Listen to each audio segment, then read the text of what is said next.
Replacing a saddle valve on polybutylene piping is risky business, and if you're worried about leaks or water damage, you really want to get this right so you don't end up with a flooded kitchen and a nightmare insurance claim. First thing, saddle valves are honestly kind of sketchy for long-term use, especially on polybutylene pipes, which are already notorious for being brittle and basically ticking time bombs.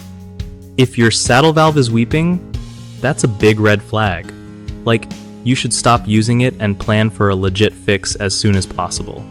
Don't mess with the existing shutoff valve, because those plastic angle stops on polybutylene lines almost always start leaking if you even look at them funny. If you want to replace the saddle valve with something safer, your best bet is to cut out the section of polybutylene where the valve is, and transition to something more reliable like copper or PEX, using a push-to-connect fitting. Just be super careful, because polybutylene can crack. If you're thinking about swapping in a 3/8 inch braided flex hose and a T, make sure every single fitting you use is rated for polybutylene and is compatible with your plumbing. Do not just grab any old T or connector from the hardware store. Always use new shutoffs and connectors designed specifically for polybutylene, and consider upgrading to a compression or quarter-turn valve instead of another saddle valve. Put down a towel or bucket under your work area, because leaks can happen fast. And honestly, if you're not comfortable with this or the pipe looks sketchy at all, calling a pro is probably the safest move. One of the most common mistakes people make when replacing a saddle valve on polybutylene piping is trusting old plastic shutoff valves.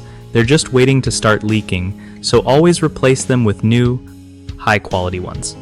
Another big issue is using random fittings or connectors that aren't made for polybutylene pipes. This almost always leads to leaks or even pipe bursts, so only use approved transition fittings or push-to-connect adapters specifically designed for polybutylene. Lastly, folks sometimes think their pipes are probably fine if they haven't leaked yet, but honestly, polybutylene failures tend to happen with zero warning, so start budgeting for a full repipe and don't ignore any signs of moisture or corrosion. Stay ahead of disaster by planning now. BigHomeProjects.com makes it super easy for homeowners to find reliable local contractors who know how to deal with tricky plumbing situations and can give honest advice about repairs or full repipes.